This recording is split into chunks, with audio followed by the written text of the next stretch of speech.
You may be wondering what just happened. Today we're going to look at the features of the Lincoln, which is the 15th iteration of my Cheesemobile tanks. In this video I'm going to showcase the Lincoln's combat uses, its traversal ability, and we're going to take it on a journey. First, let's look at the combat abilities. We'll take out our parts, go fight that silver patrol.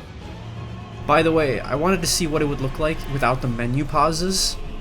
So this is what it looks like to everybody else when Link builds something. He just summons all these parts out of nowhere.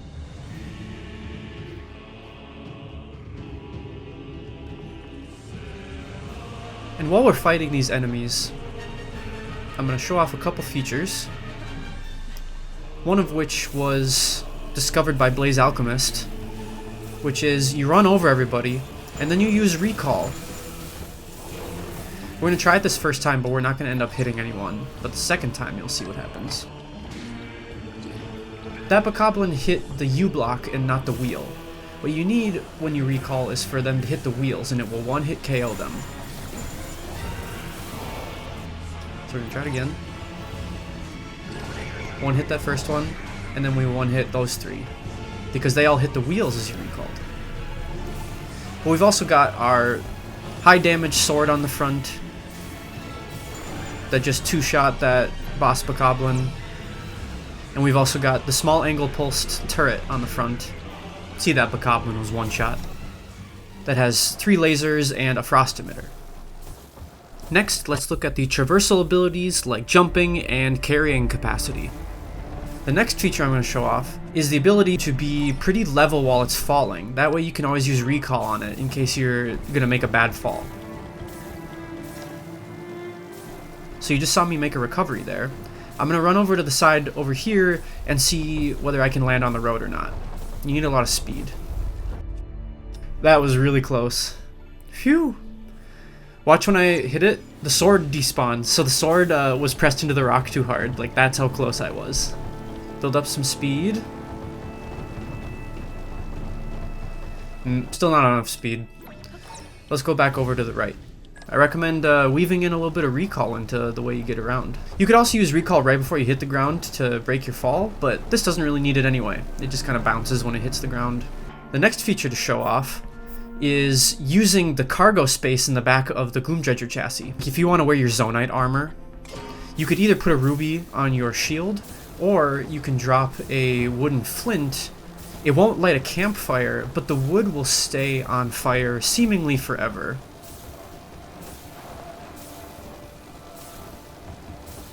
I drove it around for a couple minutes, and it never burnt up like other materials would. So as you see, I don't have anything equipped, and my temperature's almost at burning, just because it's in the back of the chassis.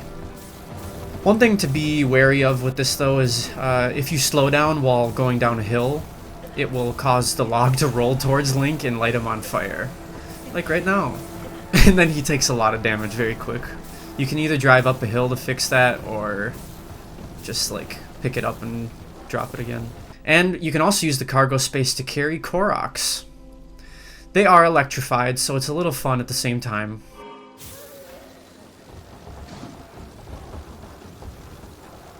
And they're perfectly safe during fights.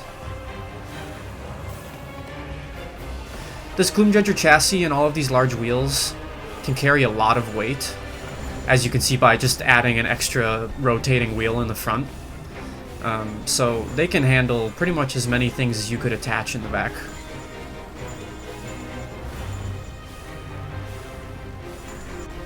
Look, I got 4 of these little guys. And they're all nervous.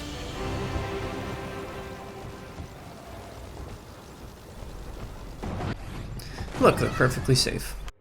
We're going to look at the tank's longevity next. For the next 15 minutes or so, I'll be taking the tank from Link's place of work at Terrytown to his house in Hateno village. I figured this would be a good path to try it out because it would take somewhere between 15 and 30 minutes, and there'll be some challenging parts where I have to try and fit the wheels between narrow areas, And there's a couple enemy camps along the way as well, so we'll have some fun with the turret out front. This route does begin with a long uphill, so it'll take a little bit of time to get up to the top near the stable.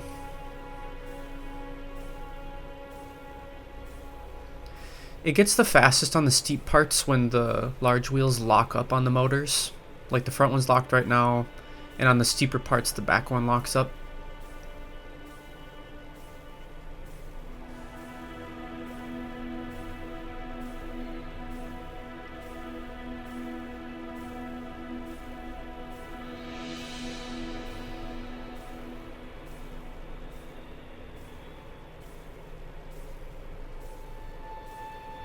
But I think it's still about double the regular large wheel speed going uphill.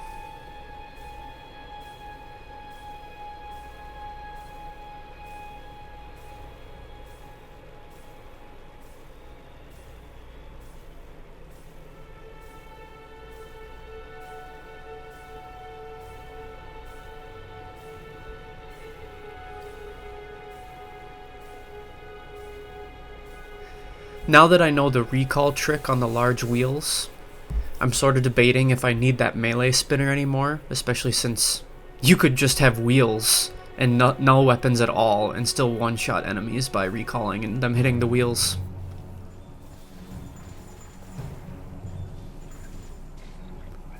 Let's try the recall trick now. Like how we killed that black moblin by sheer electricity. We gonna hit that one? Yeah. Oh, actually didn't get one shot there. I wonder if that was because it hit the spikes instead of the wheel. Because that should have been fast enough.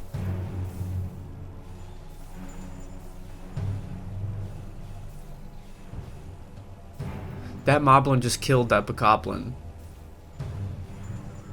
It threw it right over the bridge. It deserves the same treatment.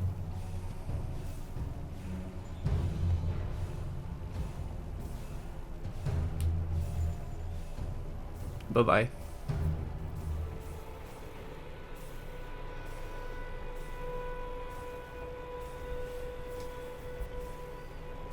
A little surprised those lasers didn't break the ice for a little while there. Usually if you cover the width of an enemy's feet, you'll find the breaking point somewhere. On this downhill portion, I'm not holding forward. I'm actually not really touching the left joystick, only for steering. And the friction of the large wheels is enough to keep you from going out of control and too fast. Like, you'll still be able to steer as you're going downhill, which is really nice.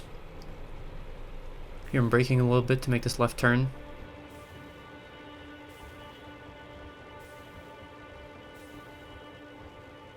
It's like just the width of the front wheels, so I had to be careful here. This was another troublesome spot up ahead. There's a couple Aracudas that fly right above the road, and it would make the turret sometimes snap its angled head off. Poor deer. Didn't stand a chance.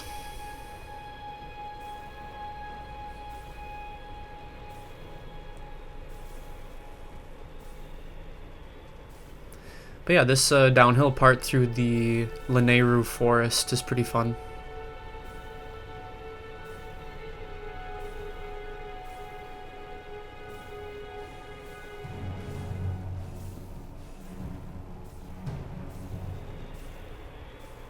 It's funny when it just picks off those random bokoblins like that.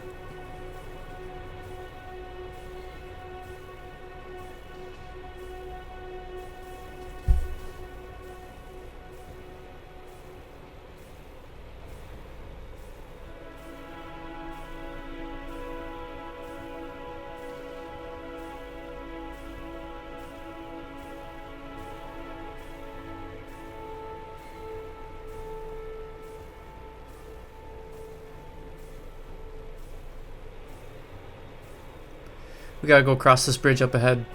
I looked for a way to get through Linkoln to get down to Hateno, but the only place was across those docks where all the Lizalfos are, so You had to use Ultra Hand and stuff, and I didn't really want to do that. I also, the first time I tried this, went straight through Kakariko, and that was really difficult with a wide build like this to get through the streets and all the lampposts and everything. So I figured out a way to go around Kakariko. It's actually a little shorter. About to run out of battery.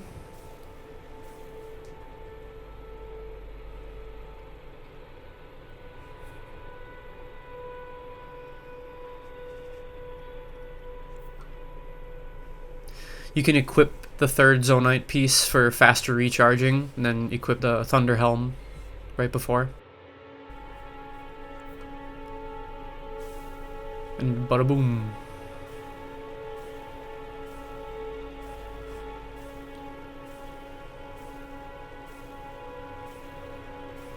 We got a fun downhill part coming up.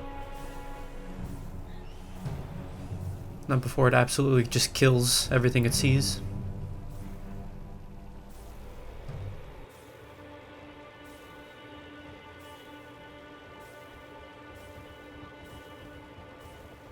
On this downhill, I'm holding forward, and we're going about 24 meters per second at our top speed at the bottom of that hill. So that's pretty fast.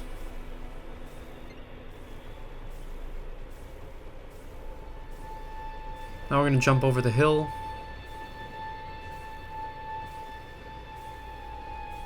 Take the road over to Kakariko.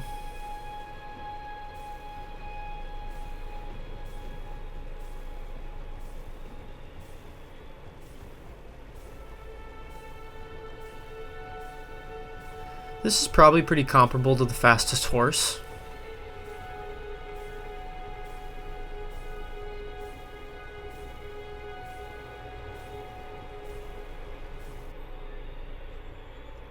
So we're going to take that shortcut right here by the tower.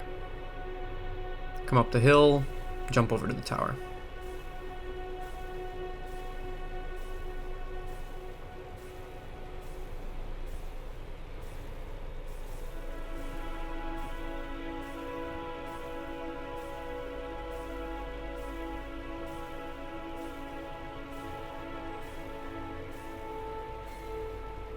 Small uphill section, and then we got a couple fun things in a row.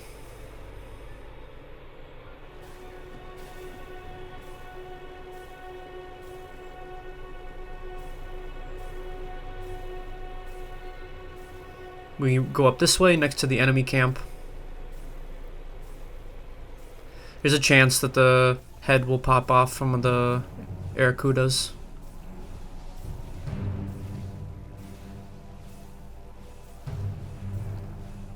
If you get far enough away, they won't. Go over to the right of the survey tower.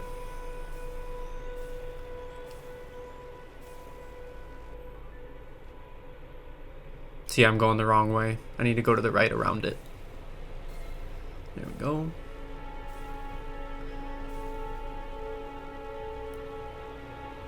And it seems like the way that I have my tires, if I slow down going down the hill, my right tire gets stuck on the spikes. And, I mean, it works as a really good brake, but it's a little inconvenient at times. We're just going to avoid the Battle Talus. Take this little route up here. It's going to be a small jump, and then a fight with a Hinox.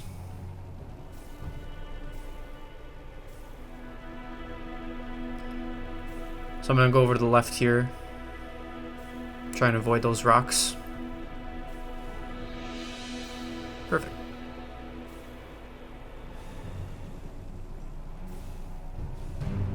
There we go.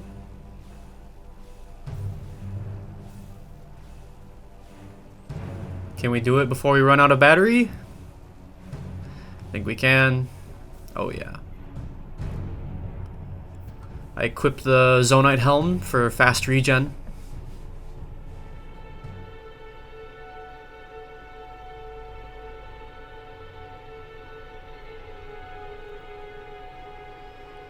And then the Thunder Helm again. Lightning Helm. Alright, we got a fun jump coming up now. we've got to get down to the field by the Hateno fortress.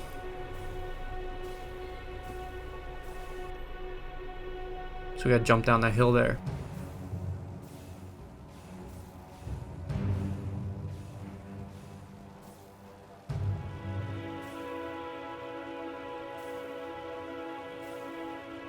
Go over to this area where there's dirt instead of grass, and just go with this direction like me.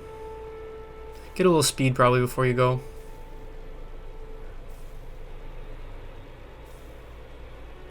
There is a chance that the sword's gonna break off when you do this. But maybe not. Ah, perfect. I had a nice slide along the hill and everything. That way I didn't go over the speed limit. So maybe don't have too much speed. You can just kind of go downhill. Well, that's good that we still have the sword, because we've got Fort Hateno coming up.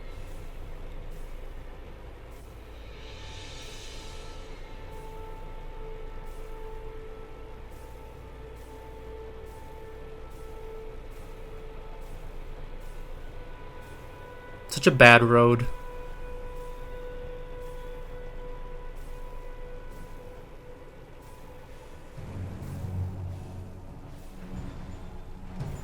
I like how you can just break down the barriers.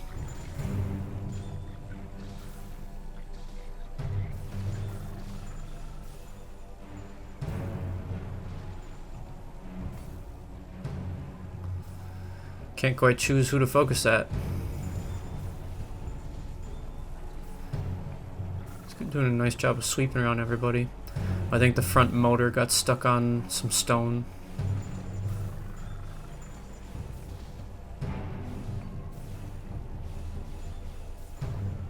It does the rapid fire every now and then, which is fun.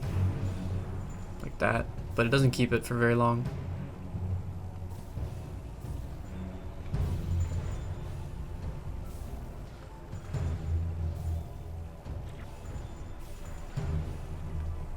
That was nice. Alright, we ran out of battery, but we killed everybody except for the frozen moblin.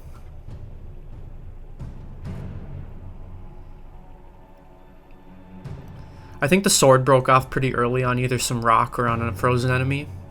So if we'd had that, that would have gone a little quicker.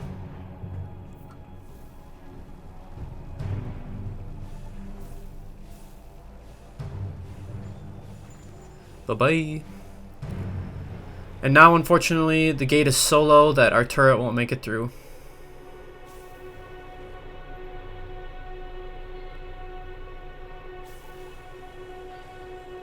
Just gets broken off. That's okay, we don't really have many enemies up ahead.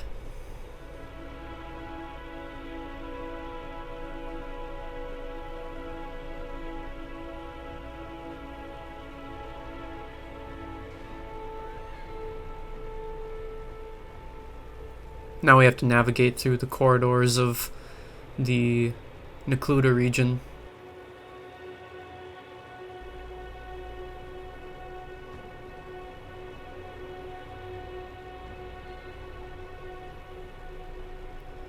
Something I should have done here was just ultra hand my car over the bridge to the right here. Because I got it stuck in the cave up ahead. I thought I could make it. I thought about this, but I'm like, let's try for the narrow passage.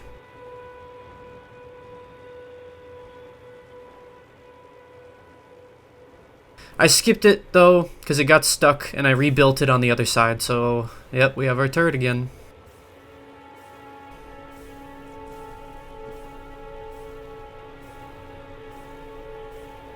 And everything's shiny.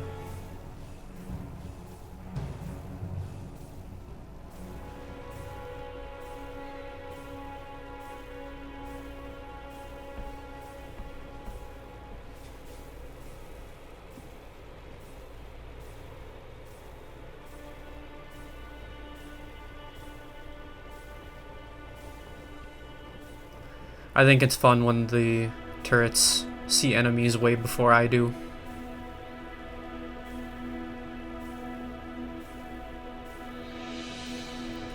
And we're here. We made it to Hateno.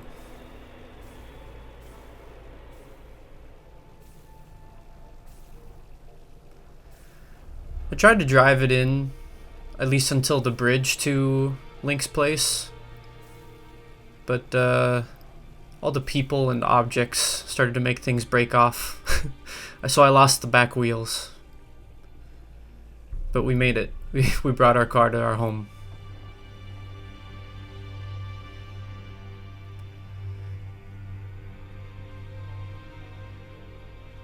Now we're looking for some nice sunset photos.